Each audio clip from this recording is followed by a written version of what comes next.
Hello, this is Just Listen, hosted by George. Today is April 21st, 2025. Welcome to the podcast. So, today I want to do U.S. federal government policy with USAID to foreign countries, but I want to do an emphasis on South Africa. Now, why do you say I want to do that? I want to do that because I was randomly on YouTube several days ago and I saw a video. It was 26 minutes and it was talking about the effect of the U.S. aid pullback, what that meant to South Africans. Now, I could have picked some of the other African nations. Now, let's remember something because the world thinks this too, right? Africa has individual countries: Ethiopia, Kenya, South Africa. South Africa is actually the largest black country. Now, why did I say it that way? You've got Algeria. They are different type of people. They don't consider themselves to be black people. So I'm just trying to differentiate, because when people say Africa, Africa is a huge continent, and specifically we're talking about South Africa, where it is a predominantly black population. So I'm watching this video and scratching my head. That's the first thing that I want to say. I want to talk about the age gap, why there was no government involvement, and then gender issues. The age gap. So it was a younger lady, probably in her mid 20s. She has like a podcast type show, and they talk about the issues of the day. That's a little bit of background. The German government actually has, is part of their public TV initiative that they have in Africa, to give you a little bit more background about it. So we're talking about USAID. So the first thing that I learned is there is a huge difference of opinion in South Africa based on your age.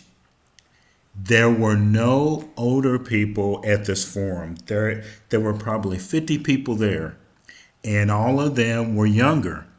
And I was surprised at their reaction. Why? Because the young people, they don't necessarily want to have other countries giving them money. Surprise, surprise. They said, hey, this is a time for us to get on our feet and for us to take care of it. And they kept subtly mentioning the South African government. And at one point, there was another lady there. She was white African. Okay, so since I'm using black African, I guess I can use white African too, right? Because I think in the country itself, they consider themselves Africans. So in the American market, since we always differentiate how people look, anyway, she was over this organization, and she was saying that, well, we need the investment because of people who have all kind of medical issues, social issues, and all of that stuff. And so she was probably in her 40s, so I'm assuming that that's why she said it. But I was totally fascinated from the perspective of there is a difference of opinion, because the young people think that the government should be involved of South Africa and that they should be paying for it. That got my attention.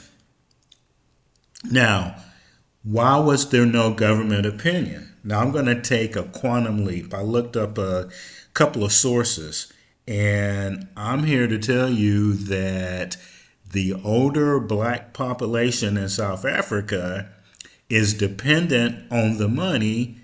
The government officials especially since they don't want to put that in their budget and they don't want to be responsible uh, about it, right? Now, the people in the audience, because I'm coming to the third one, and this blends with the second one, gender issues and AIDS. And what I learned watching the video is the young people who have AIDS, they want American USAID assistance to help them to get medication and to bring in doctors because there's Doctors Without Borders, organizations like that to come in, and they want USAID to pay for that.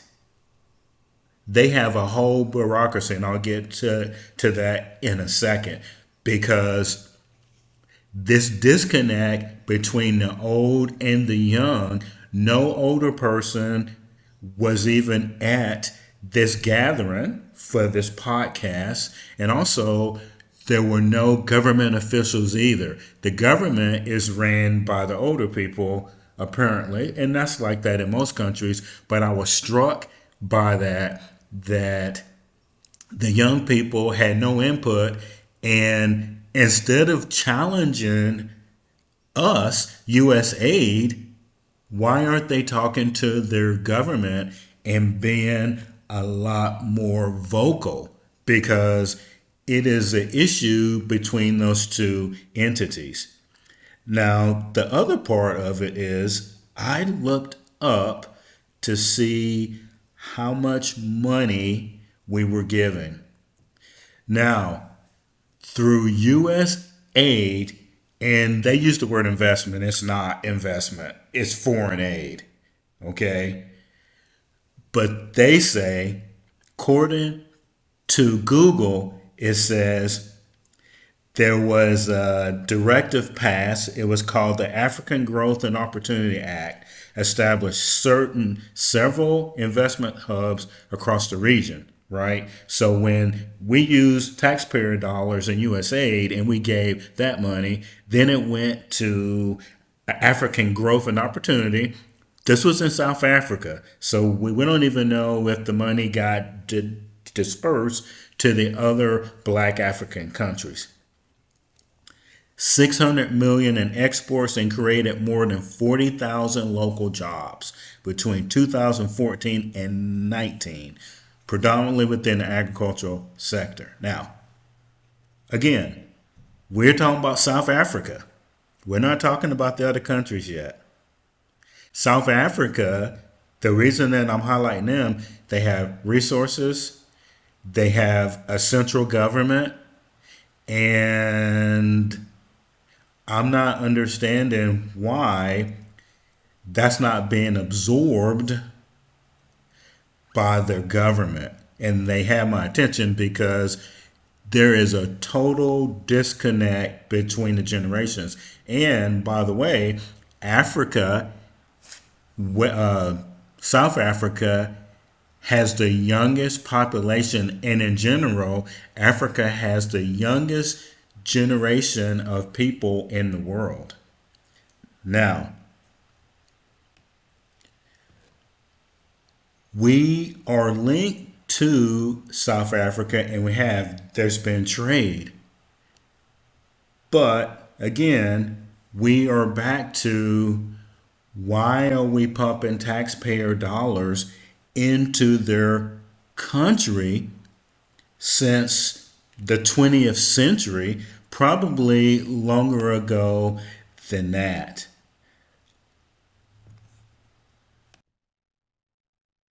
They also do a lot of other things, like the USA programs provide HIV/AIDS care, prevention and treatment, strengthen small and medium-sized enterprises, promote basic education, and combat gender-based violence.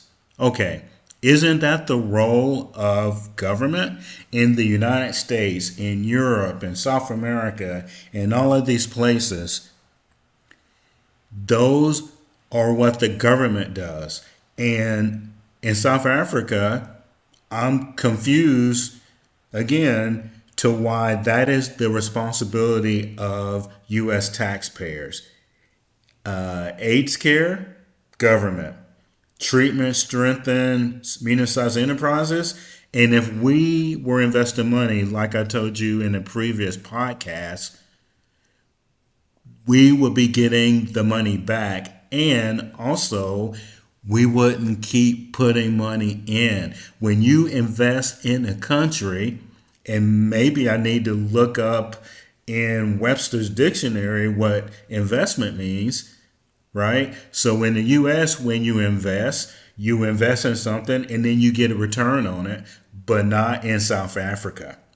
Education, that's up to the government, and we're involved in that. Now, they snuck this one in: combat gender based violence. You know why that's happening? Because the government is officially against people being gay, and LGBTQI people, they are against that too. And so, in defiance, up until this administration, they were pumping money into the country through USAID. Now, you're probably wondering what the other countries are doing since we pulled back. They may give 10 or 20 million dollars collectively. And as I'm looking at the video that I saw, my first impression is that young people in Africa have no idea why USAID was established in the first place. No idea. And also, there is a total disconnect with their government, right? Because the government, their reasons are different. They think that they are entitled to that money based on the Brits invading South Africa 200 years ago or whenever they did it. So that's why they think that they are entitled to it. Now, South Africa has resources, and that just shows you how people think abroad about the United States. Because the reason I'm doing the podcast is they are totally dependent on the United States. The governments are, for sure, when that is not our role. Our role is to invest, but not billions of dollars. And the people of South Africa need to take charge of it, and they need to talk to their government and maybe some of their billionaire citizens, because I did a show about that too. They have billionaires in the country that they could tax and resolve that and get off of their dependency with us.